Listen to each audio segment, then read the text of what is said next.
Shalom, la Excelente. paz de Dios sea con cada uno de ustedes. Me gusta confirmar, permítame verificar si el audio se escucha bien, por favor. Excelente, excelente se oye. Audito. Ok, excelente, ¿verdad? Bien, muy a gusto de nuestra invitación que nos concede nuestro hermano también muy querido José Antonio Dionisio, cariñosamente Alex, a quien también, como bien menciona, conocemos desde hace mucho, mucho de me vio crecer, pero no se preocupe que Dios ha puesto su gracia, ¿verdad? Y gracias a Dios por tenía mucho que no tenía la oportunidad de saludarle y Dios, ¿verdad? Ha abierto este espacio y nos sentimos más que contentos. Y la idea es, y esperamos que pueda llenar las expectativas de que podamos ser edificados, podamos ser bendecidos con este tema que realmente un poquito cuesta arriba por el hecho de que los nombres no es algo que le acostumbramos a prestarle atención y sin embargo en el plano bíblico tiene una importancia muy vital para todos nosotros, aun cuando los nombres que hoy se ponen no tienen las mismas, digamos, atenuaciones, condiciones o características o puntos de vista a la hora de ponerse, no deja de tener un punto espiritual en nuestra consideración sobre los nombres. Así que esperamos sobre todo también que esto pueda despertar en cada uno de ustedes interés. No queremos tampoco de una manera lineal esto convertirlo en una verdad absoluta, sino que como siempre el conocimiento es paulatino, nos permite ir creciendo, evolucionando y a raíz de lo que hoy yo puedo estar compartiendo, muchísimos de ustedes van a aprender en sus propias investigaciones, en sus propios análisis, mucho más incluso de lo que podamos estar tratando o lo que podamos conocer cada uno de los que estamos aquí. La idea es que sobre todo podamos reencontrarnos con esa verdad espiritual y podamos acercarnos a ese propósito del Señor, pero que también podamos edificarnos y podamos aprender esos puntos de vista bíblicos que la Biblia tiene para cada uno de nosotros, que de no tener o de no hacer una pausa, posiblemente lo estaríamos pasando por alto. Bien, entonces, permítame brevemente, mi nombre es Paul Altemán, Motasierra, acá desde República Dominicana también. Estamos sirviendo al Señor en el área del pastorado, estamos sirviendo al Señor en el área de la enseñanza. Es una de las áreas que puedo decir que más me apasiona, con la que más me he identificado, en la que le hemos dedicado muchos años de nuestras vidas, en la preparación, en el tema del incursionar en el conocimiento, con la intención de seguir aportando, edificando a la grey de Dios, al pueblo de Dios. Para mí, guardo una verdad muy particular, que el conocimiento que no edifica no tiene razón de ser. El conocimiento que no aporta no tiene razón de ser. Y aquí estaremos, por lo tanto, bajo el interés de que todo lo que vayamos a compartir tenga una razón de ser, un interés, más que simplemente el hecho de albergar información o de albergar conocimiento, una verdad que me pueda permitir a mí crecer, moverme del lugar donde yo estoy a un lugar diferente, a raíz de que me abro para que Dios pueda hacer su obra en mi vida, y así le invitamos también en la vida de cada uno de ustedes. Ale, por favor, si eres tan amable, ayúdame a ser anfitrión para poder compartir parte de lo que queremos tratar. Ahí en donde está mi imagen. Ya. Perfecto, gracias.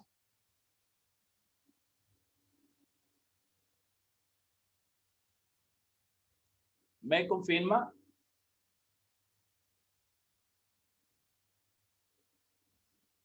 El poder de los nombres. Le invito que los que puedan tener apunte, imagino que es una costumbre, ya lo menciono por si acaso, el que pueda tener apunte en las manos, hay muchísima información que uno puede retener simplemente por el oído, hay otras que no, lo que pueden tomar captura de la pantalla, hay una grabación también que se está haciendo, esto está abierto para el consumo de su persona, pero no se quede simplemente con el escuchar porque hay muchas cosas que se le pueden escapar. Permítame comenzar este taller, como Alex ha definido, primero sentando las bases y en la misma medida por él ir incursionando en este tema tan maravilloso acerca de los nombres. Y cuando hablamos de los nombres, no estamos hablando más que del hecho del simple acto, acción de seleccionar, de mencionar, de otorgar, de definir, de describir, de dar una identidad a aquello que se nombra. Nombrar es una acción que hace aquel que tiene esa autoridad y tiene esa capacidad. ¿Por qué es necesario nombrar? ¿Por qué es necesario nombrar? Es necesario, es relevante, es importante nombrar porque lo que no tiene nombre no existe. Lo que no tiene nombre no existe. Aquello que usted no conoce su nombre es porque a mi conocimiento no existe. Eso va a existir en el momento en el que yo conozco su nombre. En nuestra propia biología, en nuestra propia ciencia, inmediatamente se hace un descubrimiento de una especie, de alguna planta, de algo que el mundo desconocía. Lo primero que se hace no es ni siquiera estudiarlo, no es ni siquiera ver qué es. Lo primero que se hace es nombrarla. ¿Por qué? Porque hasta ese momento no se había conocido. Hasta ese momento, para la humanidad, para la raza humana, eso no existía. Inmediatamente, lo primero que se lleva a cabo, antes de yo empezar a estudiar, antes de yo empezar a investigar, ¿para qué sirve esta planta? ¿De dónde viene? ¿Cuántos años ha tenido en el mundo, en el planeta Tierra? ¿Dónde se ha originado? Todos esos detalles que tal vez son interesantes en cualquier elemento nuevo, en una planta, en un animal, en cualquier cosa que el hombre ha descubierto. Lo más importante, lo primero que se realiza es la tarea de nombrar. En ese mismo momento, el acto de nombrar está identificando, dándole una identidad que va a ir relacionada con el parentesco, con lo que percibe, con alguna característica y con alguna cualidad. Pero también hay un privilegio que aquel que nombra se está prácticamente otorgando la capacidad de decir, yo fui el que conocí por primera vez, yo fui el que pudo descubrir esto. Es decir, está prácticamente otorgándose el privilegio de que es la persona que descubrió, que conoció este aspecto que antes no existía o que antes se desconocía. Y eso es importante porque cuando incluso la Biblia nos hace la mención de que a Cristo se le dio un nombre que es sobre todo nombre, pero ese nombre que es sobre todo nombre es sobre los nombres ya creados, sobre los nombres que se conocen, sobre los nombres que ya prácticamente tienen una identificación y una característica.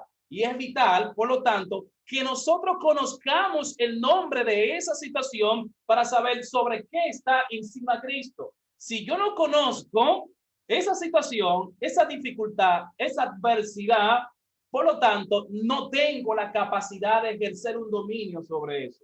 Reitero, Cristo tiene un nombre que la Biblia deja ver, que es sobre todo nombre, pero si mi problema no tiene un nombre, si mi dificultad no tiene un nombre, es imposible, por lo tanto, que Cristo pueda ejercer un poderío y un señorío sobre eso. ¿Por qué? Porque para mí todavía eso está en el desconocimiento. Es importante que yo conozca primero. Y eso es el acto de nombrar. Es una facultad que nos da de poder relacionarnos con eso que se está nombrando. Igual, aquel que nombra está dejando ver que tiene una jerarquía, que tiene una autoridad, que tiene un poder, que tiene una capacidad. Y no es menos cierto que a raíz de eso vamos a ver la alusión en Génesis, cuando Dios trae al hombre los animales para que le ponga nombre, porque ya el acto de nombrar estaba dejando ver que estaba estableciendo un señorío sobre lo nombrado. En el momento que Adán realiza esta acción, ¿qué hace? Está estableciendo un señorío sobre lo que está nombrando. Está estableciendo una jerarquía de autoridad, de posición y de poder. Tiene el señorío, tiene la capacidad de verdad de estar por encima de esto que se nombra. Por eso es que sobre los niños, quienes nombran básicamente son los padres. ¿Por qué? Por el mismo hecho de estar en una posición de poder o de autoridad, de nombrar, de delegar, de constituir sobre la vida de ese niño una identidad, de relacionarse con esa criatura que posiblemente acaba de nacer. Es importante y es vital que nosotros podamos conocer esto. Pero también es importante saber que los pueblos primitivos, sobre todo en el Antiguo Oriente, el nombre define la esencia de esa cosa. ¿Qué hace ese nombre? Define la esencia de esa cosa. El acto de nombrarla me da la oportunidad de relacionarme con eso mismo. Y ya hemos citado el ejemplo de acá del libro de Génesis. En el momento en el que yo nombro los animales al mismo tiempo, me estoy relacionando y estoy también valorando e identificando la esencia que eso tiene. Pero también el nombre, el conocer el nombre, al yo establecer un señorío, al yo establecer un poder, me da la facultad de poder perjudicar o agraciar. Me da a mí la oportunidad de perjudicar o agraciar. ¿Qué significa perjudicar? Como yo fui que lo nombré, yo tengo la capacidad de perjudicar eso que yo nombré, de modificar eso que yo nombré, porque he establecido un señorío sobre eso. Pero también tengo la capacidad de establecer una gracia, ¿verdad?, sobre eso que yo he nombrado. Por eso, en los pueblos antiguos hay algo que se consideraba como los nombres secretos. ¿Qué son nombres secretos? Que el encubrimiento del nombre de una persona se suponía a lo que se llaman tabúes antiguos. El encubrimiento de un nombre me daba a mí el yo tener, el esconderme sobre los mundos espirituales en el que una persona pudiera ejercer algún tipo de daño. Por eso incluso los propios faraones no divulgaban su nombre, sino que tenían la cualidad o el título de dejarse ver o conocer solamente por faraón, porque aquel que le conocía como tal, en su esencia, en su nombre, le estaba otorgando una capacidad de poder perjudicar o de poder agraciar. Y como esto no era lo que se procuraba, en algunos elementos, en algunos pueblos primitivos, se procuraba que el nombre, sobre todo de personajes relevantes e importantes, su nombre quedara al encubrimiento. Y donde unos pocos solamente pudieran conocer ese nombre. De ahí vamos a ver la importancia del hecho de que el pueblo de Israel, el pueblo primitivo, y de manera muy puntual, este hombre llamado Moisés, se preocupa por conocer el nombre del Dios que le envía, porque quiere saber, quiere relacionarse, quiere congraciarse, quiere tener la bendición de esa persona, ¿verdad?, que le está dando esta misión, este cometido. Y él tiene la seguridad de que ese Dios va a estar con él cuando conozca su nombre. ¿Por qué? Porque de esta manera ya da por el hecho de que se está relacionando con este ser divino. Porque mientras él hace una pregunta, y esa pregunta no es más que un interés por intentar el hecho de conocer. Dime, cuando me pregunten, ¿quién digo que me ha enviado? Y Dios más bien contesta en base a la alusión del conocido tetragramatón hebreo, el yo soy el que soy. Pero este tetragramatón ya se relaciona con una identificación de ese Dios. Hasta el momento, hay un personaje llamado Gerson Scholem, un historiador judío, que dice que Dios se había revelado al pueblo de Israel bajo 3 nombres específicos en toda su trayectoria, en toda su historia. El primero de ellos es el Shaddai, como el Todopoderoso. El segundo de ellos es el que es conocido con Moisés como el yo soy, el que soy. Y el tercero de ellos es el conocido a través de el Cristo, Jesús, donde Juan habla y hace alusión de el Logos. Ese Logos, esa expresión que en el mundo filosófico, en el mundo griego, llenaba todos los actos y todas las esferas del universo.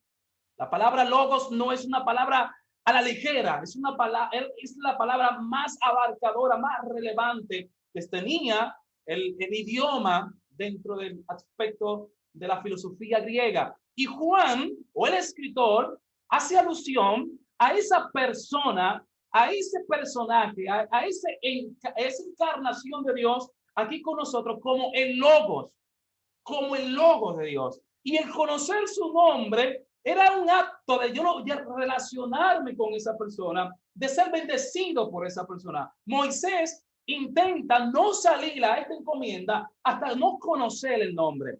Y es por eso, reiterando, que esto ya tenía también ciertos indicios de tabúes, en el que si yo no conozco el nombre de esa persona, no tengo la gracia, pero también el encubrimiento de un nombre estaba impidiendo que alguien pudiera hacerle algún tipo de daño a quien conociera. Muchos actos espirituales, aún incluso de adivinación, hechicería y un sinnúmero de prácticas que se realizaban desde la antigüedad, era relevante conocer el nombre de quien se pensaba hacerle algún daño. Y de aquí el acto de muchísimas veces encubrir el nombre, el guardar el nombre, el proteger el nombre. Mientras que por el otro lado, el conocer ese nombre me da a mí una relación con ese nombre que yo, ¿verdad?, estoy conociendo, identificando, llamando por su nombre. Y lo mismo hace Dios con Israel. Cuando Dios hace la alusión y la expresión, te llamé por tu nombre, te conocí. ¿Qué quiere decir Dios cuando te llamé por tu nombre? Yo me relaciono, no eres uno más. Yo te conozco, yo sé quién eres. O sea, tú no eres uno de montón. Yo te llamé por tu nombre, y el llamarte por tu nombre quiere decir que yo tengo una relación contigo, que yo sé quién eres. Yo conozco tu historia, de dónde vienes, cómo ha sido tu vida, cómo ha caminado, cómo ha surgido, etcétera, etcétera. Ya usted podrá partir de ahí ver un número, ¿verdad?, de verdades acerca de esto. Pero también es importante señalar aquí que algunos nombres eran dados posterior a alguna situación ya generada o ya acaecida o acontecida. Es el ejemplo de los nombres geográficos. Hay muchísimas cosas que se le dio el nombre por lo que ya aconteció, y en el hablante más adelante cambió el nombre, por ejemplo, de esa ciudad, de esa persona, por la situación realizada. A eso nosotros debemos tener pendiente que hay tres formas de definir las palabras. Una es la palabra en su definición etimológica, otra es por su definición etiológica y otra es por su definición semántica. La mayoría de los nombres, la relevancia y la importancia va a estar por su definición etimológica. Otros van a estar por su definición etiológica. La definición que ha tomado ese nombre en el transcurrir de la historia, en el paso del tiempo. ¿Qué significaba en el paso del tiempo? Una cosa es lo que significa para una comunidad de manera específica, pero en el transcurrir muy posiblemente puede significar otra. Por ejemplo, los filisteos no es más que el significado etimológico de aquellos que habitan entre el mar. O sea, es el asentamiento geográfico de un pueblo que luego se le llama filisteos, simplemente por el lugar geográfico en el cual estaban sitiados. Asimismo, hay nombres que son alusivos a los hijos de Jacob, que son dados por la ubicación geográfica en la que luego terminaron como peregrinos, donde se terminaron asentando. Hay nombres como esto que significa el que habita en las costas, porque donde terminó asentando su comunidad fue en las montañas, fue en las costas, etcétera, etcétera. Yo quiero que igual en medio de esto poder plasmar de dónde se origina, cuál es la fuente de información que tienen los pueblos antiguos, y en este caso muy en particular el pueblo primitivo de Israel, de donde extrae los nombres que luego le otorga ¿verdad?, a las criaturas, a las personas que denomina, o a cosas también. Primero, la fuente de esto, vamos a mencionar lo que son nombres relacionados al aspecto físico. Nombres relacionados al aspecto físico. Hay nombres tan singulares y tan particulares como Nahor, el que ronca; Kereb, el carbo; Pesad, el cojo, ¿verdad? ¿Qué quiere decir esto? Que en base al aspecto físico de esta persona se le otorgó el nombre, se le dio un nombre de manera muy particular al ver cómo esta persona había nacido con un detalle muy, ¿verdad? Muy peculiar. Esto cuenta la anécdota de una mujer en Jerusalén que al ver a su hijo al nacer grita la expresión, pero si es un negro, y le pone por nombre Abbas, ¿verdad? Este hijo negro, porque vio una característica muy peculiar en su aspecto físico. También los nombres se originan o son extraídos, son tomados de los animales. Y aquí usted va a ver una serie de nombres que son tomados de la propia naturaleza, como son, por ejemplo, Raquel, oveja; Débora, abeja; Jonah, paloma; y ya buitre; Sefután, víbora; Calé, perro; Naá, serpiente; Egla, ternera; Akbor, ratón, etcétera, etcétera, etcétera. Estos nombres, de alguna manera u otra, ¿verdad? También a veces se han querido identificar con clanes, con alusiones a características peculiares de clanes.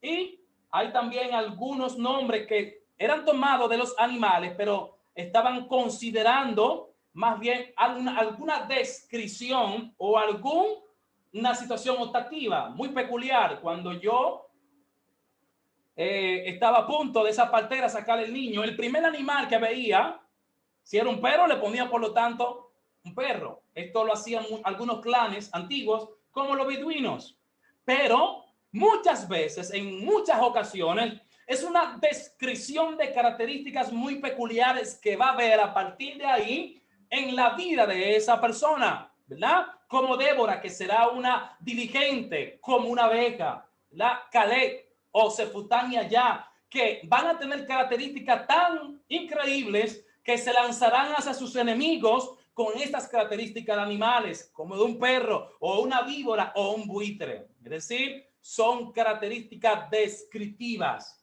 características que en base a esto, a esta percepción, a esta figura que se observa o se predice en la vida de un niño que acaba de nacer, se le otorga este dote, este nombre, porque el nombre o era un dote o era una maldición. Y eso lo vamos a ver en breve. Sigamos, por ejemplo, mirando la fuente. También veíamos nombres que eran extraídos de las plantas, como lo que es elón, roble; seitán, olivo; oc, que es espino; y tamal, palmera. ¿Bien?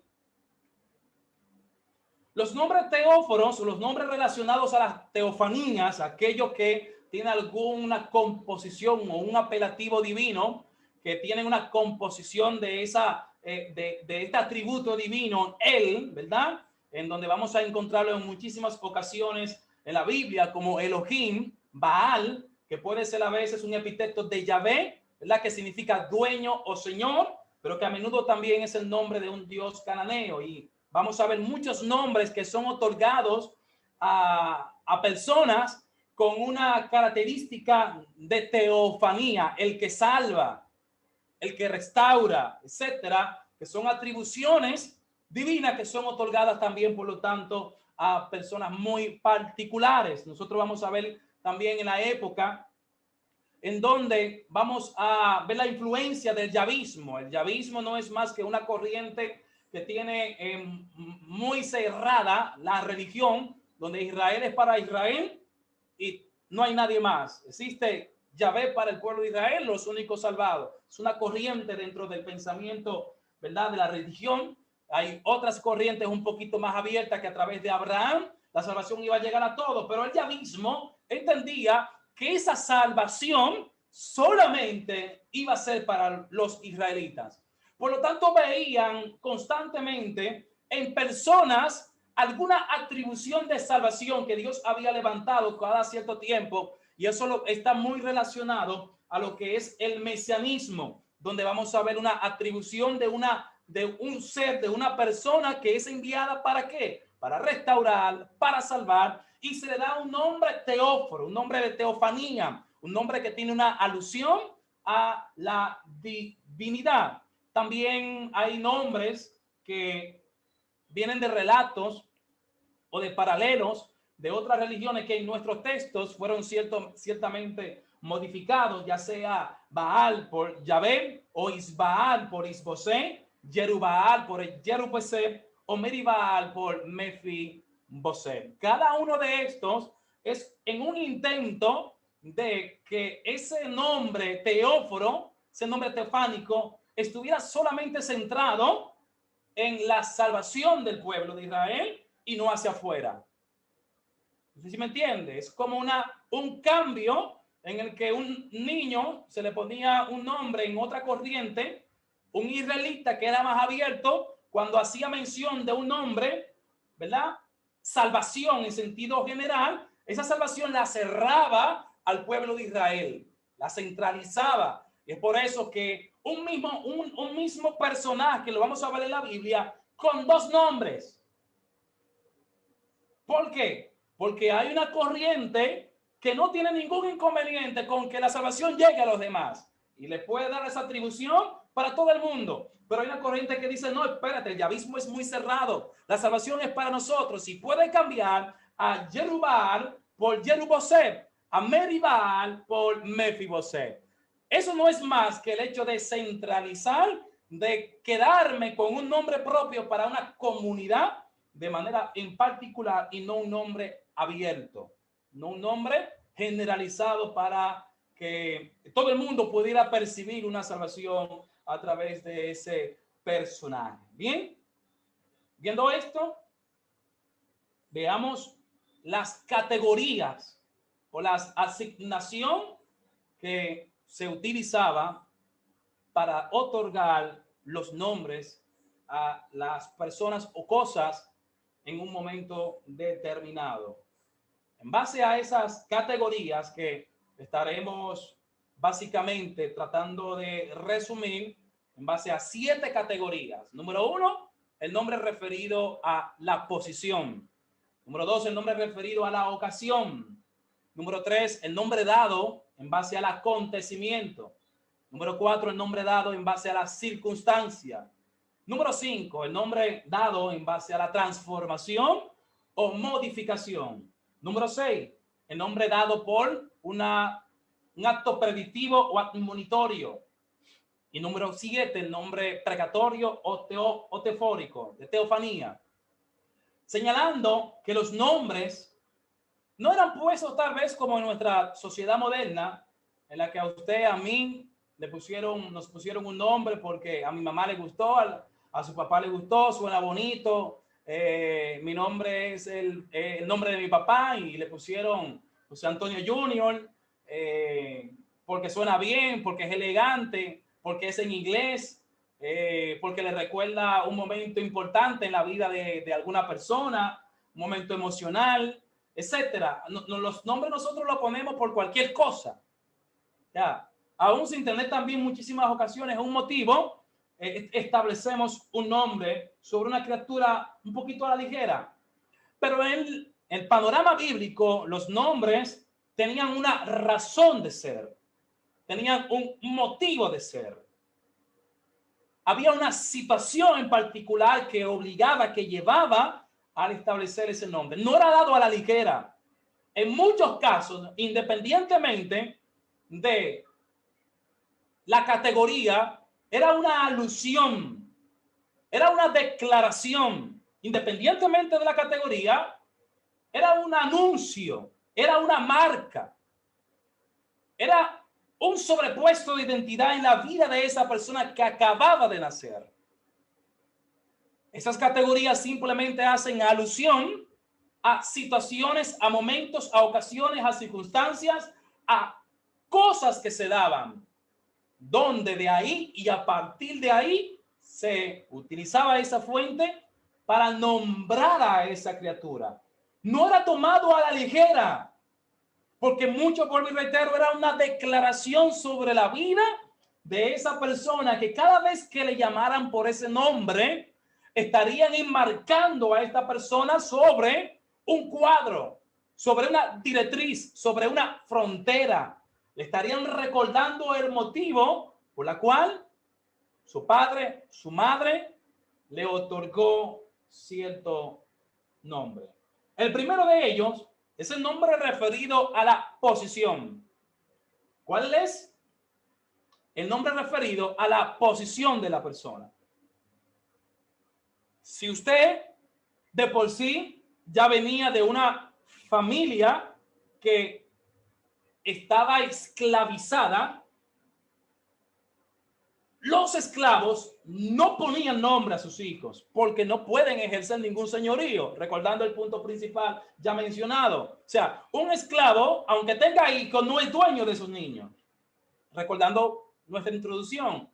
Si un esclavo tenía niños, quien ponía nombre era el dueño o el amo de esos esclavos. Usted era la fuente, el esclavo era la vía por el que el niño venía tal vez al mundo, pero quien tenía autoridad sobre ese niño eran los amos. Por lo tanto, quienes ponían los nombres era el amo. Y si ya se sabía que esa persona iba a dedicarse, tenía la posición de un esclavo, el nombre se le otorgaba en base a la posición que iba a ejercer toda su vida. Lo mismo era si usted venía de una familia que se dedicaba a la construcción, a la música, a cierta jerarquía, a los levitas, al sacerdocio. En base a esa posición que tenía esa familia o a ese oficio, ya ese nombre era otorgado en base al hecho de lo que iba a llevar a cabo como tarea principal en el transcurso de su vida. ¿Bien? De aquí vamos a ver también la alusión de un nombre de posición que da el varón a la hembra, donde Elis, que es el varón, ¿verdad? Nombra a la hembra como la Isha, como la varona. Y ese nombre que le otorga de posición le está diciendo un coigual, una autoridad coigual con el varón. No hay en este momento todavía un arriba, un abajo, no hay una jerarquía, no hay una autoridad de que yo hago lo que tú me dices o que yo hago lo que tú me mandas. No, hay un nombramiento de posición igualitaria, de otorgamiento. A la mujer se le otorga, por lo tanto, el hombre, Elis, le otorga a la hembra ese nombre de posición y dice, se llamará Isha, varona, con todas y cada una de las cualidades y el dominio y el poder para enseñorearse de manera en conjunta sobre la humanidad. Bien. Por ende, el nombre que ya vimos de el hombre dar a los animales es también a la misma vez estableciendo la posición que va a tener uno y el que va a tener el otro. En este sentido, los nombres cuando eran dados en base a la posición era porque la función, el lugar era de menor jerarquía y en base a esto se le iba a dar. O en el caso de la mujer, la varona, era un nombre otorgado de igualitario. No hay una diferencia en este momento todavía entre el uno y el otro. Pero también el nombre era dado por la categoría de la ocasión. La ocasión. Cuando Eva tiene ya por fin su primer hijo, ella ve una victoria, ¿verdad? Y le otorga el nombre de su primogénito, de Caín. En Génesis capítulo 4, versículo 1, y ve esto como el cumplimiento de una promesa, donde ella está dando a luz, ¿verdad? Donde obtuvo posesión de un niño que por siguiente llamó Caín, ¿verdad? La promesa, el cumplimiento de una promesa. Aquí no ve más que el otorgar este nombre está haciendo alusión por una promesa, por una esperanza guardada en la que por fin es cumplida. Y esta ocasión digna de celebrar lleva a cabo que se ponga un nombre alusivo a esta verdad que acaba de ocurrir, donde ella recibe a este primogénito. Y de igual forma, también los nombres eran dados en base a un acontecimiento. El acontecimiento tiene que ver no solamente de manera peculiar con el momento feliz o el momento triste o el momento desgraciable, sino por un acto histórico, por una situación que viene ocurriendo y que por lo tanto ese niño que acaba de nacer será una marca de un antes y un después en la historia de esa comunidad o en la historia de ese pueblo. Génesis capítulo 11, verso 9. Babel no se da en el momento que están poniendo las pirámides, los ladrillos. El nombre de Babel se da una vez que se realiza el acto histórico, el acontecimiento. ¿Cuál es el acontecimiento? En donde, para impedir que esto lleven a cabo su cometido, se hace que hablen diversidades de lenguas y se genera la confusión. Por lo tanto, Babel significa confusión. En este sentido, este nombre va a ser un antes y un después en este acontecimiento que va a marcar un hito histórico. ¿Se entiende? El nombre de Babel no es dado en el momento que están poniendo los ladrillos. Vamos a construir una torre y esta torre se va a llamar Babel. No, el nombre es puesto cuando se genera el acontecimiento. Ellos están construyendo, pero el acontecimiento es lo que hace que se establezca un nombre sobre ese lugar. Bien. De un antes y un después. Ese acontecimiento marca un antes y un después. Por ejemplo, los judíos acostumbraban que donde Dios se revelaba, se daba a conocer, sellaban ese lugar, ese altar, donde ponían piedras y hacían garabatos y ponían nombres sobre ese lugar específico para hablar de un acontecimiento, de un antes y un después. E incluso les servía para volver a ese lugar y recordar de dónde habían salido y hasta dónde Dios los iba a enviar. Porque eso marcaba un acontecimiento, un antes y un después, recordando que la manera en la que el pueblo de Israel recuerda, hace memoria de las cosas, hace una retrospectiva y mira hacia atrás. ¿Usted sabe cómo lo hace? Recordando los nombres. Yo miro mi historia y yo miro hacia atrás, en resumen, con los nombres. Imagínense una trayectoria del desierto. Esa trayectoria del desierto tiene puntos en particulares. Esos puntos en particulares fueron nombrados, en donde hubo una revelación específica de parte de Dios para con ellos. Y cuando Dios quería resaltar una verdad espiritual, ¿qué hacía? Hacía memoria de un acontecimiento en particular, de un hombre en particular, en donde Dios le dio de las aguas, donde Dios lo liberó, donde Dios lo sanó, donde Dios lo libertó, etcétera, etcétera. En la casa del pan, en Belén, etcétera. Había un acontecimiento que marcaba un hito en la vida de esa comunidad, en un antes y un después. Era la forma en cómo ellos hacían memoria. Por lo tanto, los nombres servían ¿para qué? Para hacer memoria de lo que Dios había hecho. Mantenía vivo ese acontecimiento. Y no solamente eso se quedaba ahí.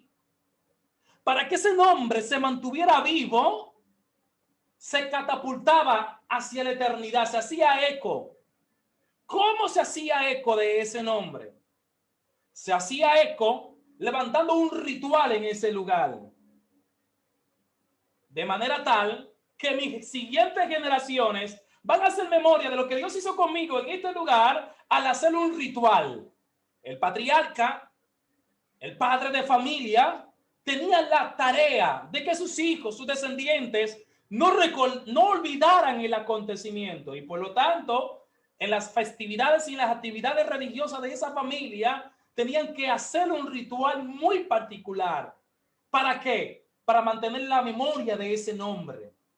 La memoria de lo que Dios hizo, de ese acontecimiento. Porque si se olvidaran de ese acontecimiento, ¿qué iba a pasar? Iban a perder el hilo de lo que Dios había hecho con sus descendientes. ¿Qué pasa con José y su familia? Que después de tener tantos años viviendo y conviviendo con el pueblo de Egipto, dice la Biblia que se levantó un faraón que no conocía a José ni a sus familias, ni a sus descendientes.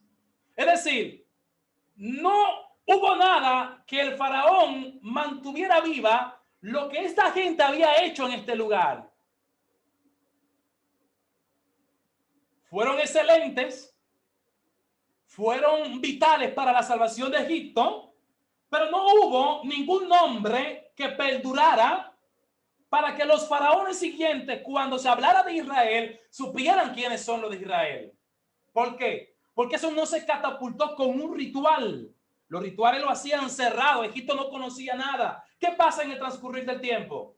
Que nadie conoce a José. Nadie conoce a Jacob. Y al no conocer ese acontecimiento tan vital en la que esta familia fue la salvación de todo Egipto, existe un desprendimiento prácticamente de un hilo profético. Existe un desprendimiento en la continuidad de lo que va a pasar con esa familia. Y a partir de ahí hay un sinnúmero de vicisitudes, un sinnúmero de cosas que este pueblo padece. ¿Por qué? Porque no sabían en lo absoluto nada de ese acontecimiento. Por eso el pueblo acostumbraba cada acontecimiento no pasarlo por alto, sino sellarlo, sembrarlo. Y en algunos casos iban hasta más allá. Lo catapultaban hacia las siguientes generaciones levantando rituales para que ese lugar, esa casa del pan, no se olvidara. Porque si yo olvido de la casa del pan, voy a perder el hilo histórico de mi destino, de lo que Dios dijo que va a hacer con esta descendencia. Y si pasa esto, es mucho más caótico yo volver a ese hilo profético. Yo tengo entonces que empezar a atar hilos. Tengo otra vez que empezar a atar esos cordones que se han desatado de ese acontecimiento, porque mi generación se olvidó de ese nombre. Cuando se pone un nombre por un acontecimiento, no, mira, vamos a poner este nombre porque en este año hubo una guerra. No, es para marcar un hito en la historia de un antes y un después, de un despertar.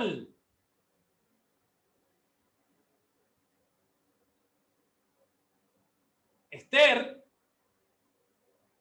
quien no menciona la palabra de Dios en su texto, que estuvo al punto de quedarse fuera como libro canónico, para no olvidar este acontecimiento de la salvación en la que estuvieron a punto de perder su descendencia, su raza, su tierra. ¿Qué se hace? Se catapulta haciendo una de las fiestas más importantes que existe en Israel. ¿Para qué? ¿Para qué? Para no olvidar ese hito histórico, ese acontecimiento. No es simplemente vamos a darle este nombre para conmemorar la vida de esta gran mujer que con su esfuerzo, con su dedicación trabajó y hoy estamos aquí. No. Nosotros establecemos nombres en donde solamente conmemoramos el día de ese acto y nos olvidamos de eso a partir de ahí. El día de la no violencia de la mujer. Hacemos uso de eso con base al día que hemos señalado, creo que es el 8 de marzo. Y ahí se habla de eso, se hace una prédica, la gente habla por todos los lados de ese acontecimiento. Las hermanas Mirabales. Pero después de ahí nadie hace toda una prerrogativa, una predicación, una evangelización, un llamado sobre ese hito histórico en la vida de República Dominicana y de todas las mujeres del mundo. El pueblo de Israel no funciona así solamente. Esto no es solamente una fiesta. No, esto es una declaración profética de que así como Dios nos libertó, nos salvó, así también lo está haciendo en este tiempo, aún con los desafíos que estamos viviendo. Y trabajan en base a esa esperanza. Y trabajan en base a esa fe. Porque este acontecimiento marca un antes y un después en la vida y el pensamiento de cada uno de los que recuerdan ese acto, recuerdan ese acontecimiento. Bien, el nombre por igual era dado y establecido en algunas ocasiones, en muchas ocasiones, por la circunstancia en la que ese niño había nacido. Y es uno de los más realmente comunes que nosotros vamos a ver o vamos a encontrar en la Biblia. Una situación muy particular y muy peculiar en la que este niño, sin tener uso de razón, sin saber quiénes van a ser sus padres, quién va a ser su mamá, en qué condición, cuál va a ser el estado social, cuál va a ser su apellido, si tendrá buena educación, si tendrá oportunidades en la vida, todo esto que él desconoce sin uso de razón todavía, se le declara un nombre, se le anuncia un nombre en base a las condiciones encontradas en el momento de que este niño nace. Y este nombre, por lo tanto, él va a cargar con él, porque a la misma vez se va a convertir o en una limitante o en una oportunidad. En muchos casos se convierte en una limitante porque él carga eso. A Jacob se le da el nombre por la posición de los mellizos al nacer, en donde cada vez que se hable de su nombre, se le está diciendo, tú eres el segundo. Tú no estás adelante. Por más que tú quieras hacer las cosas bien, tú eres el segundo. ¿Qué puedes hacer tú? Si aún con todas tus buenas intenciones de querer salir adelante, saliste de segundo. Se decía que le tenía el calcañal agarrado cuando salió con todo esto, porque hay que salir de primero. El que sale primero tiene oportunidades.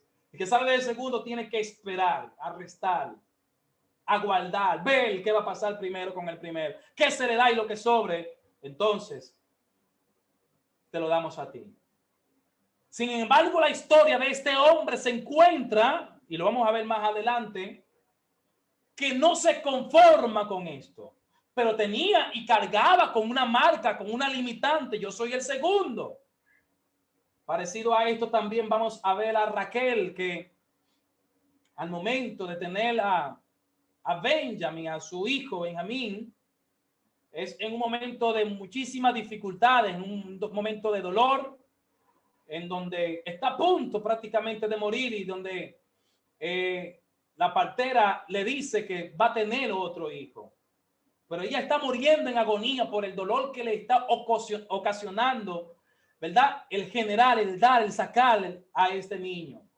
Y en base a ese dolor y a esa agonía, a esa circunstancia que ella está viviendo en carne propia, aprovecha sus últimas palabras de vida para enmarcar, para establecer, para anunciar, para profetizar sobre la vida de este niño, que a partir de ahí se llamará Benjamín, el hijo del dolor, el hijo de la tristeza, el hijo de la angustia, el hijo de la penuria. Y cada vez que le llamen por su nombre, le estarían recordando, tú eres el causante.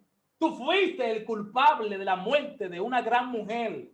Cuando tú naciste, en pocas palabras, murió Raquel.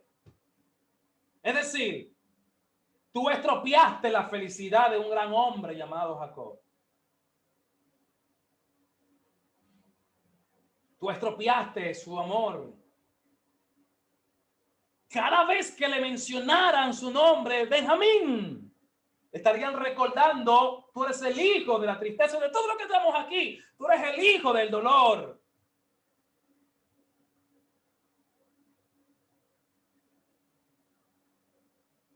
Y es por eso que a este niño, antes de luego, más adelante, el padre llamarle Benjamín, Raquel le pone Ben-Oni, hijo, Oni, de dolor, hijo del dolor.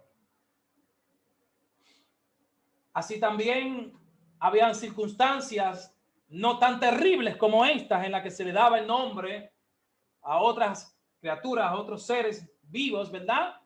Como el hecho de en la que habían mujeres que ya estaban desesperadas por tener un varón. Y cuando nace Saúl se le llama irritante. Ya esto es irritante, ya esto no lo aguanta nadie. Cuando nace la cuarta, le ponen por nombre Tamán y dice, esto ya no lo, esto sí, ahora es verdad que no lo aguanta nadie, ya basta. ¿Y cuántas mujeres que van a nacer? Dios mío. Y está esperando un varón, está esperando un varón. Y cuando nace la octava, entonces, más que suficiente. El propio David, el último hijo, le pone por nombre Itrián, que significa sobreabundancia o más que suficiente. Pero había mujeres que prácticamente corridamente tenían 5 niñas, 4 niñas, y estaban desesperadas por tener el varón, porque en realidad el varón era en estos tiempos el que aseguraba la posteridad de la familia. Y cuando había esta desesperación, esta angustia, se daba un nombre sobre estas niñas, un poquito caótico, una marca que esta niña muchísimas veces sentía que no era un ser deseado en este mundo, que su madre había deseado un varón, su madre hubiese preferido que nazca otra persona que le iba a asegurar posteridad, que le iba a ayudar a crecer, a evolucionar, a alcanzar nuevos horizontes. Pero entonces cuando viene y ve una niña tras otra, pone por nombre, ya basta, Jehová, Dios mío, ¿hasta cuándo es que van a salir niñas? Sin embargo, cuando nacía un varón, le ponían por nombre porque Jehová escuchó mi clamor. Jehová me oyó, se acordó de mí. Y un sinnúmero de nombres que expresaban su felicidad. Como lo vemos también, Isaac recibió su nombre como consecuencia de la risa de sus padres, la alegría al nacer este hombre. Samuel como consecuencia de las oraciones contestadas a Dios, a su madre. Y le pone Samuel porque Dios me escuchó. Moisés como consecuencia del acto, ¿verdad? De la madre, princesa, de sacarlo de las aguas, porque fue sacado de las aguas, fue tomado. Y Cabot como consecuencia de la pérdida de la gloria de Dios o del arca en un momento importante en la vida o en la historia del pueblo de Israel, que significaba la salvación, la gloria, el poder, como símbolo en este momento.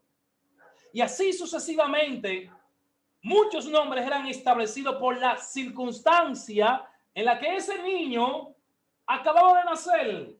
Y esto no era más que una declaración, una culpabilidad en muchos casos que se sembraba sobre la vida de este niño.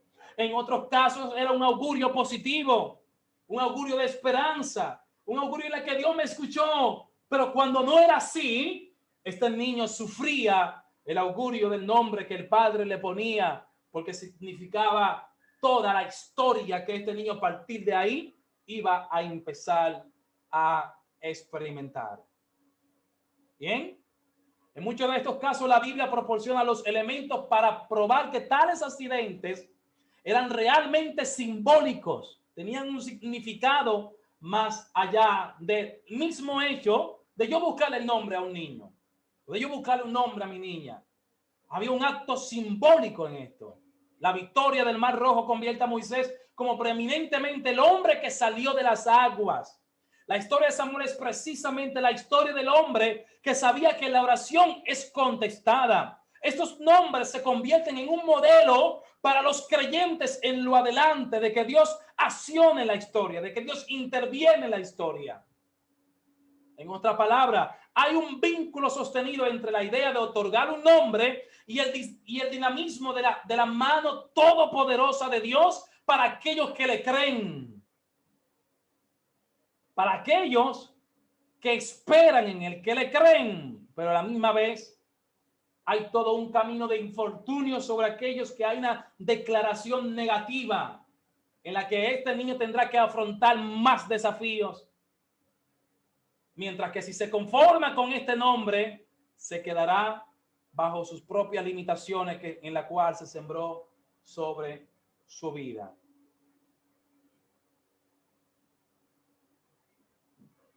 Y asimismo nosotros vamos a ver que además de estos nombres dados por circunstancia, tenemos uno muy importante, que es el que va a ser ante los infortunios de los nombres dados, ya sea por la circunstancia, ya sea por la posición, ya sea por la ocasión, estas marcas, estos actos negativos de la cual se siembra una culpabilidad, existen los nombres referidos por la transformación o la modificación.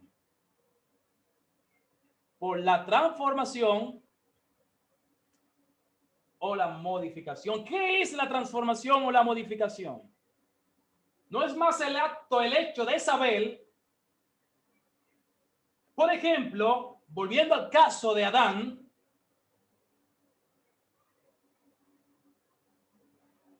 donde Adán, en primera esencia, ya vimos que le otorgó un nombre a la hembra como varona, le dio un nombre de posición, pero luego este nombre se lo cambiaron. Y cuando se lo cambian, la desmigran. ¿Qué hacen? La desmigran. Oiga bien, atienda a esto, por favor. En este caso de Yamal, aunque usted oiga que suene bonito, Eva, es una desmigración, es una destitución. ¿Qué significa Eva? Eva significa, ¿verdad? Esa madre de muchedumbre, de multitudes. ¡Wow! Eso suena poderosísimo. Eso suena increíble. Suena la mamá de todo el mundazo. Sin embargo, esto no es una bendición. Adán simplemente está simplificando la tarea y la función de esta mujer que tenía primero una igualdad colectiva con el hombre. Ahora, él la está ubicando dentro de un parámetro y la está encerrando que iba su nombre a servir en base a la función que ella iba a tener de ahí en adelante. ¿Qué función iba a tener la mujer? En el que su deseo ya no iba a ser su deseo, sino que iba a ser el deseo de su marido. Y ese deseo de su marido era el que llenara la tierra, el procrearse, el dar hijos, y la ponen como madre de muchedumbre. Ahora el nombre que tenía de igualitaria, de colectivo con el hombre, ahora es reducido a que su nombre es simplemente dado en base a la función que realizaba. Esa función de dar hijo, de procrear, de traer, ¿verdad?, al mundo como fuente y el llenar la tierra. Se le quita ese señorío que tenía ahora la mujer. Se le quita esa potestad a raíz, ¿verdad?, producto de esa falla y esa falta. Ahora es desmigrada, es desvalorizada. Se le quita esta capacidad de poder seguirse enseñoreando. Y no, ahora lo que tú quieras hacer, tendrás primero que consultar, tendrás que primero valorar, tendrás que primero evaluar, porque tu deseo estará atado al deseo de tu marido. Y en lo que el H va y viene, tu función será el ser madre de multitudes. Esto no es una bendición. Se le está quitando la autoridad que la mujer tenía hasta este momento. Por lo tanto, hay una transformación o una modificación. Y así podemos encontrar modificaciones en la que es reducida esa persona o ese ser divino, incluso, porque hasta con los seres divinos esto pasa, que el nuevo nombre no es más que una devalorización, pero también el nuevo nombre puede ser una elevación de la condición en la que se encontraba esa persona, ese ser, hasta ese momento. Como es el mismo caso de este niño llamado Benoni, que ya mencionamos, en donde Jacob, que sabe lo que significa encontrarse con Dios, tener un encuentro con Dios, que Dios cambie tu paradigma, que Dios cambie tu historia de pasar a ser un hombre que todo le salía mal, que llegaba aún con todos sus esfuerzos, no podía lograr sus objetivos. Trabajaba y trabajaba, lo engañaban, soñaba, su almohada era una piedra, su familia lo perseguía para matarlo. ¿Cuántas vicisitudes vivió este hombre? Hasta que tiene un encuentro, y más que un encuentro, una perseverancia de no dejar, ¿verdad?, que el ángel de Dios se vaya sin que le otorgue la bendición. ¿Por qué hace esto? Porque entiende que si no se cambia su nombre, no cambiará su historia, no cambiará su lazo profético, y por lo tanto retiene al ángel. El acto de retener significa que yo tengo que mantenerme en vigilia. Escuche acá, por favor. El acto de retener al ángel significa el yo perseverar y el mantenerme en vigilia. Esas 3 vigilias en las que estaba dividida la noche, desde las 6 de la tarde hasta las 6 de la mañana, enmarcaba que yo había conseguido la victoria hasta que rayara el alba, hasta que nace o sale el sol de la mañana por la ventana. Ese nuevo despertar y el mantenerme ferviente, peleando esa guerra contra las constelaciones espirituales en ese mundo espiritual, porque se entendía en ese mundo primitivo que en la vigilia, en la noche, a partir de las 6 de la tarde, se levantaba el Dios de la oscuridad para juzgar a los justos, para enjuiciar a los justos.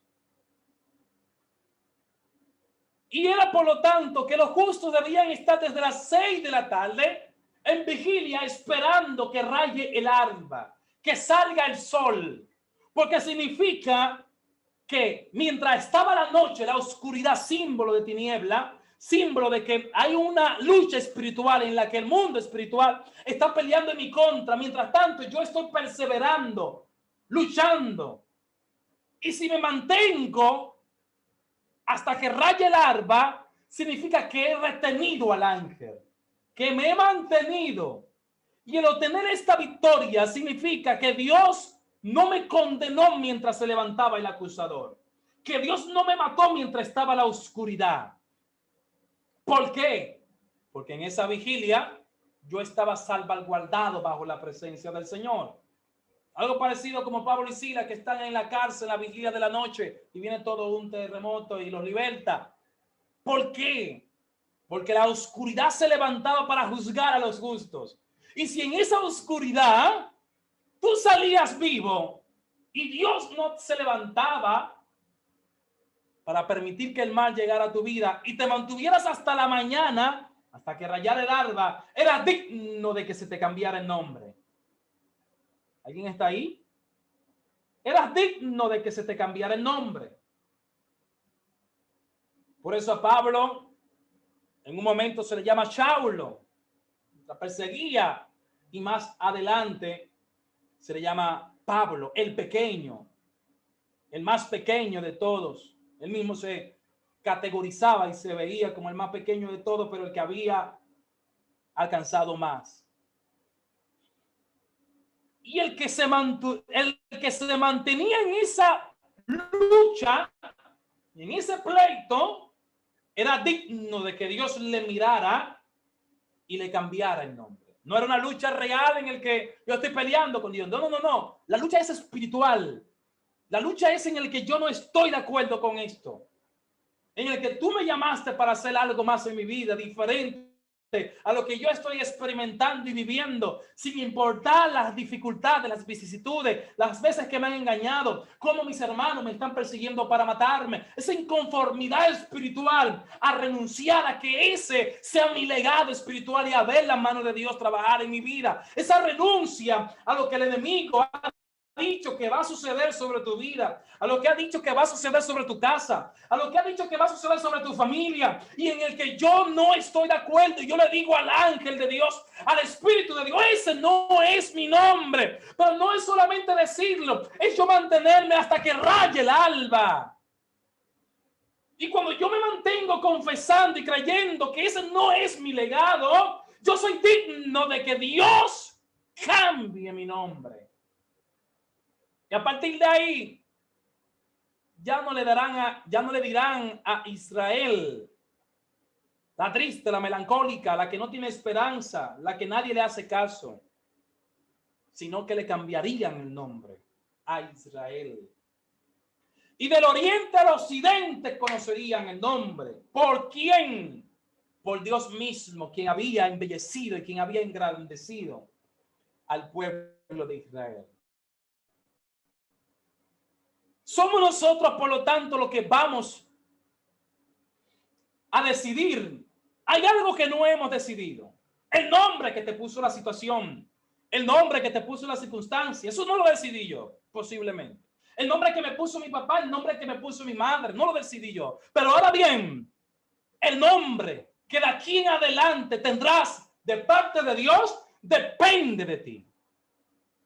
No es Dios el que viene en un momento y le dice a este hombre, a Jacob, mira, ya ese nombre no me gusta, ya yo te voy a cambiarlo y te pondré, ¿verdad? Israel, no. Es un acto en la que yo doy a conocer, batallo constantemente por el derecho espiritual del nombre que Dios ha declarado para mí. Parecido a lo que dice Isaías capítulo 45, en donde Dios había anunciado una declaración sobre Ciro, aún antes de Ciro nacer. Te tomé yo por tu mano derecha, es decir, mano derecha significa poder, potestad, te estoy otorgando. Ciro no sabía nada de esta declaración, de esta profecía. Soy yo el que tengo que descubrir ese nombre secreto. Déjeme decirle que hay un nombre secreto que ya Dios ha declarado y que ya Dios ha anunciado sobre ti y sobre mí, como había dicho sobre Ciro, y en el que hasta que nosotros no descubramos ese nombre secreto, todavía no sabemos quiénes somos. Es más, no existimos todavía en el plano espiritual en base a los derechos que tenemos que reclamar. Porque reitero, en base a mi introducción, lo que no tiene nombre o lo que no se le conoce el nombre no existe. Usted podrá ser rey, sacerdote, príncipe, quien sea, pero hasta que usted no sepa, en base al nombre que se le ha otorgado en ese plano espiritual, no sabe los derechos que usted tiene. Por eso hay una revelación que tiene que surgir en nuestros adentros, en nuestro plano espiritual, en nuestras mentes, en nuestros corazones. ¿Qué ha sido lo que Dios ha establecido para mi vida? ¿Y qué ha sido lo que Dios ha establecido para mi casa? No es lo que ha dicho el sistema, el medio. No es lo que dijo mi papá, que tú no podías, que no podías avanzar, que no te podías casar por la iglesia, que tú ibas a ser uno más del montón, que no te podías graduar, que no iba a poder enamorarte. Mentira. Eso es una mentira.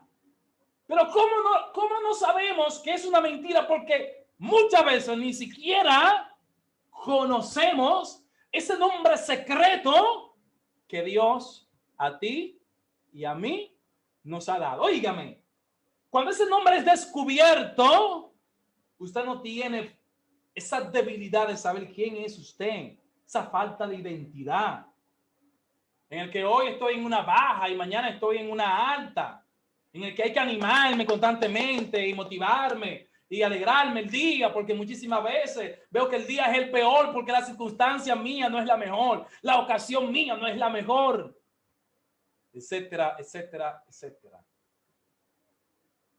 Dios quiere que nos acerquemos al descubrimiento de ese nombre que nos ha dado a cada uno de nosotros.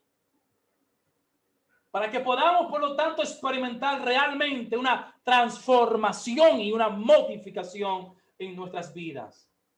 Jacob sabía, por lo tanto, lo que significaba que la gente te rechace, no te valorice, no crea en ti, y le dice a su mujer: no, pero párame eso ahí. A ese que tú le estás diciendo que es el hijo de tu vergüenza, el hijo de tu dolor, yo le pondré por nombre Benjamín, mi mano derecha será. Y de esta manera, así lo fue. Y cada vez que se hablaba de Benjamín con relación a sus hermanos, a Benjamín se le daba el doble.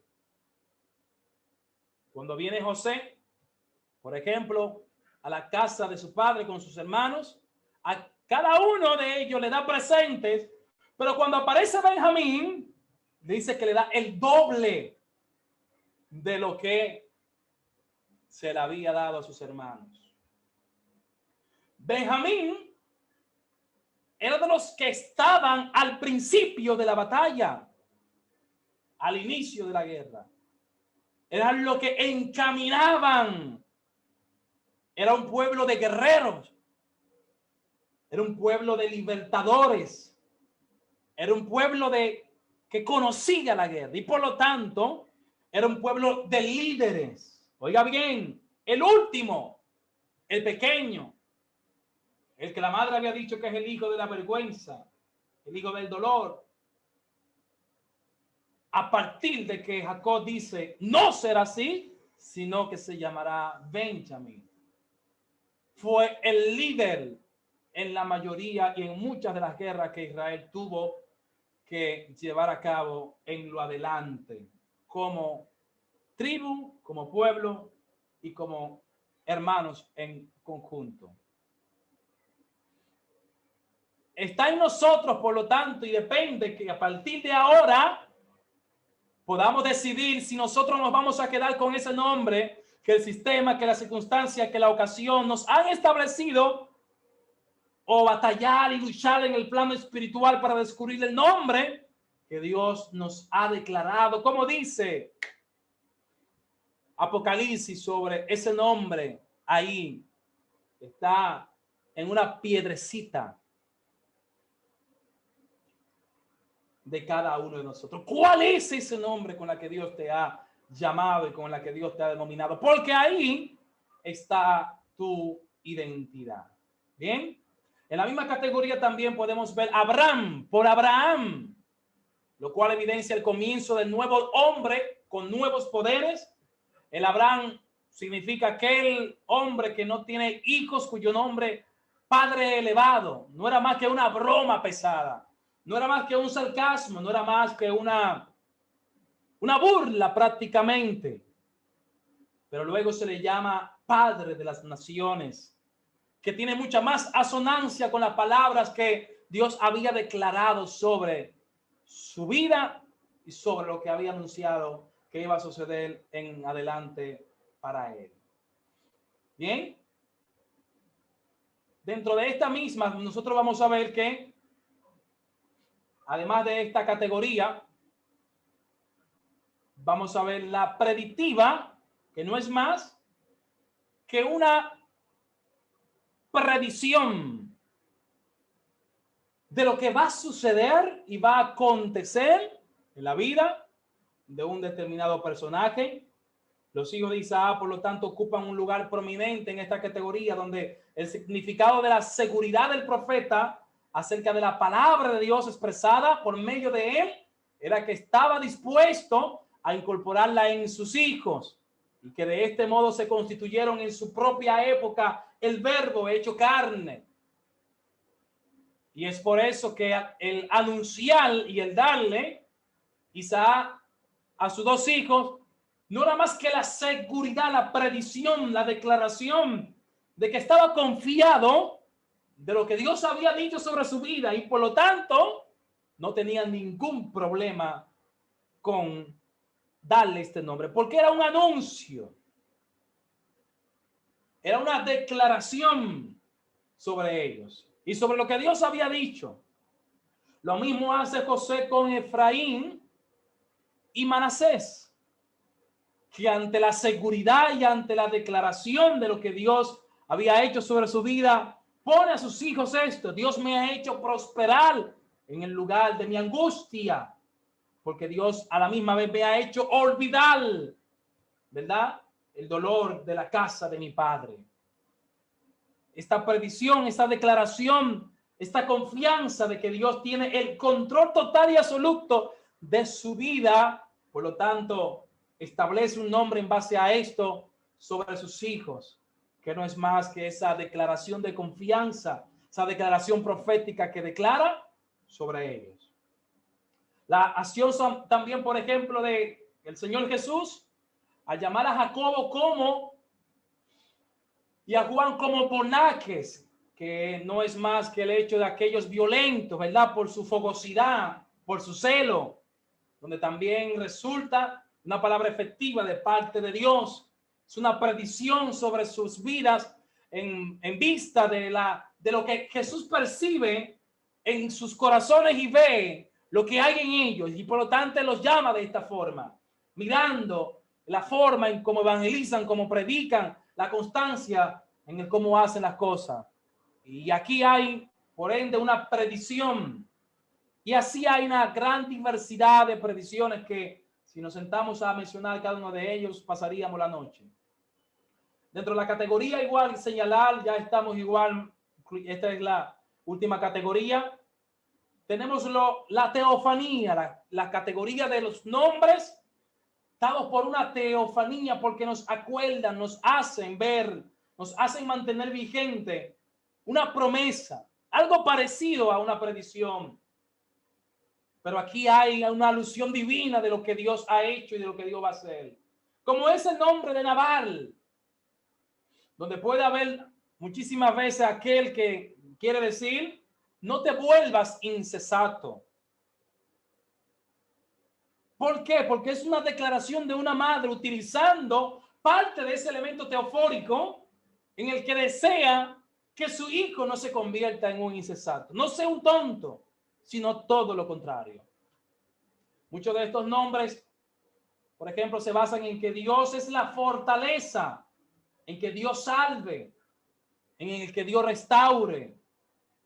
Y al igual que las predicciones, aquí la diferencia está que hay una alusión teofórica en base a la teofanía de Dios, en la que existe una mayor seguridad de que Dios habita con este pueblo, con esta comunidad, con esta familia, y que por lo tanto no los va a desamparar. A la misma vez era un atrevimiento, porque las teofanías podían también aludir a unos ciertos tabúes que existían, de que usar el nombre de Dios de alguna manera podía acarrear una maldición sobre quienes, ¿verdad?, tenían dichos nombres. Y a no ser que tuviera una total y completa seguridad de esa declaración, a la misma vez podía acarrear una maldición sobre su vida y sobre las familias en lo adelante. Jesús, por igual, nosotros vamos a ver que más allá de cualquier nombre teofórico, es el nombre prometido del linaje de David. Es la encarnación de esa gracia, de ese Dios divino que por muchos momentos, por mucho tiempo, para el pueblo no había sido revelado y no se había dado a conocer. Ahora es revelado a través de Jesús. Por eso cuando la Biblia habla y dice acerca de ese anuncio de bautizar en el nombre del Padre, del Hijo y del Espíritu Santo, es bueno señalar que estos no son nombres propios, ¿verdad? Padre no es un nombre propio. Hijo no es un nombre. Espíritu Santo tampoco es un nombre. ¿Bien? Bautizándoles. Ustedes pueden hacer esto.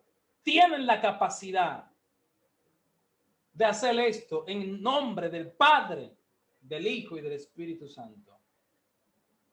El que no conoce el nombre del Padre y del Hijo y del Espíritu Santo, no conoce a Dios. Oiga esto. En el Padre, en el Hijo y en el Espíritu Santo hay un nombre encubierto. Todavía aquí no se está diciendo el nombre. Hay un nombre encubierto. Padre, Hijo y Espíritu Santo no es más una alusión a ese nombre. Pero Padre no es nombre. Hijo no es un nombre. El nombre está escondido ahí en esas tres alusiones, en esas tres derivaciones, que hasta que no sea revelado de manera muy personal y muy particular, esa teofanía todavía no cobra vida en mi vida. En otro momento, por lo tanto, ese resumen, eso mismo que se dice de Padre, Hijo y Espíritu Santo, se resume en Yeshua, en Jesús. Y lo vamos a ver, por lo tanto, resumido como Jesús, como Yeshua. Y hasta que ese nombre no es revelado todavía en nuestras vidas de manera muy particular, es como decir, no lo hemos conocido. Porque no se ha revelado todavía en nosotros. Y lo que no se ha revelado sigue todavía encubierto, por más que yo diga Jesús, Jesús, Jesús. Y hasta que ese Jesús no se descubra en mi vida, no es descubierto. Recuerde que las palabras, más allá de ese grafe, esa escritura que usted escribe, hay una rema, una revelación, algo encubierto. Y hasta que esa revelación no es otorgada, usted podrá decir el nombre de Jesús cuantas veces usted quiera. Ese no le conoce. Por eso unos momentos habían alguien que intentaba echar fuera a unos demonios usando el nombre de Jesús. Oiga bien, nombre de Jesús.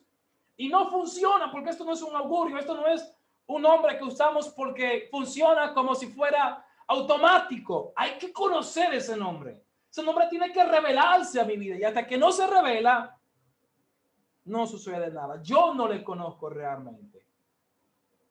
Por eso dice, yo a Pablo conozco, pero ¿y ustedes quiénes son? Porque Jesús todavía no ha sido revelado en esas vidas, no es conocido. Usted podrá mencionar el nombre de Jesús en la calle cuantas veces usted quiera. Y él mismo decía, aún predicando, yo a ustedes no lo conozco. Señor, pero si con nosotros contigo estuvimos, yo no lo conozco. Hasta que no es revelado mi nombre en sus vidas, ustedes yo no sé quiénes son. Porque el nombre tiene que hablar de relación, de acercamiento, de conocimiento. Y aquí era donde quería sobre todo resaltar la relación del nombre de Yeshua con nuestras vidas, con nuestra persona. Amén. Y por igual, ya concluyendo, por último, en base a todo lo que estamos diciendo y hemos compartido hasta este momento, los nombres tienen un significado vital para nuestras vidas, al punto que se convierte en un sello o en una marca que yo voy a arrastrar por el resto de mi vida.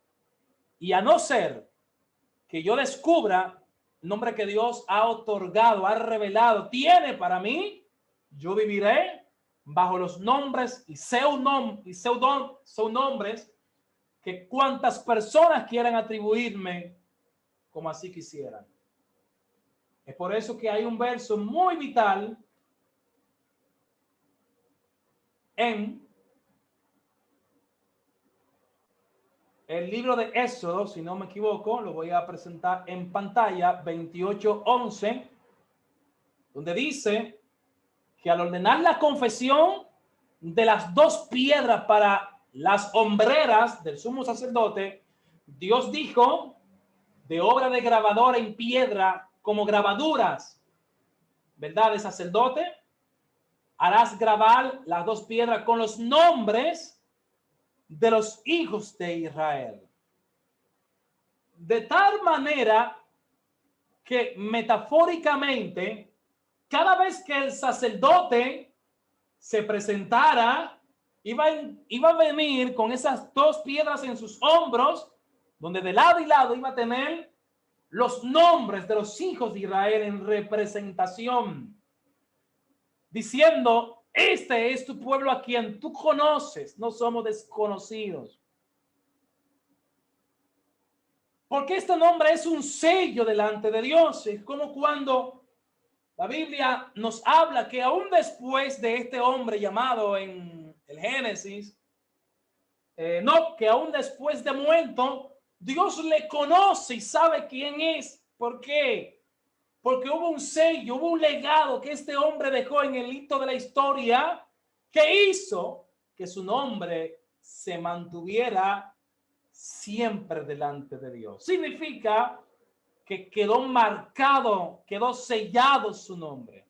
El sello es una autenticidad, una seguridad de que nosotros como creyentes, ¿verdad?, hemos sido sellados por el Espíritu Santo, que nos ha entregado una promesa. Y hasta que ese sello no es grabado en el mundo espiritual, el que Dios nos ha dado, mientras tanto, estaremos siendo encaminados por esos nombres que la sociedad, la circunstancia, el mundo nos está dando, nos está suministrando. Y hay que poner un antes y un después y decir: ya basta. Hasta aquí. Yo adopto, yo tomo nombre que Dios ha declarado sobre mi vida, sobre mi familia, sobre mi casa, sobre mis hijos. Así, de esa manera tan relevante como se menciona en este libro de Isaías. Y concluyo ahí con esto para conceder unos minutitos, si todavía me queda algo, de capítulo 45, donde dice: así dice Jehová a su ungido, a Ciro, el cual tomé yo por su mano derecha para sujetar naciones delante de él y desatar lomos de reyes, para abrir delante de él puertas, y las puertas no se cerrarán. Yo iré delante de ti y enderezaré los lugares torcidos, quebrantaré puertas de bronce y cerrojos de hierro haré pedazos. Y te daré los tesoros escondidos y los secretos muy guardados, para que sepas que yo soy Jehová, el Dios de Israel, que te pongo nombre por amor a mi siervo Jacob y de Israel mi escogido. Te llamé por tu nombre, te puse sobrenombre, aunque tú no me conociste. ¿Cuándo descubrió Ciro esto en su vida? ¿Lo supo desde niño? No. Fue toda una trayectoria en su vida hasta descubrir el propósito por el cual había llegado a la tierra. Ahora bien, en el momento que descubre para qué había llegado, es ahí donde realmente esas declaraciones que Dios había dado cobran vigencia. Mientras tanto, están en un stand-by, en una espera de que usted y yo descubramos el nombre que Dios nos ha dado. Dios me les bendiga, Dios me les guarde. Espero que esto haya sido de mucho provecho, de muchas bendiciones para todas nuestras vidas, y más que un albergar conocimiento, una declaración para continuar acercándonos a ese propósito que Dios tiene para cada uno de nosotros. Muchísimas gracias. No sé si tendremos algunos 5 minutos todavía. Amén. Tremendo. Esta noche así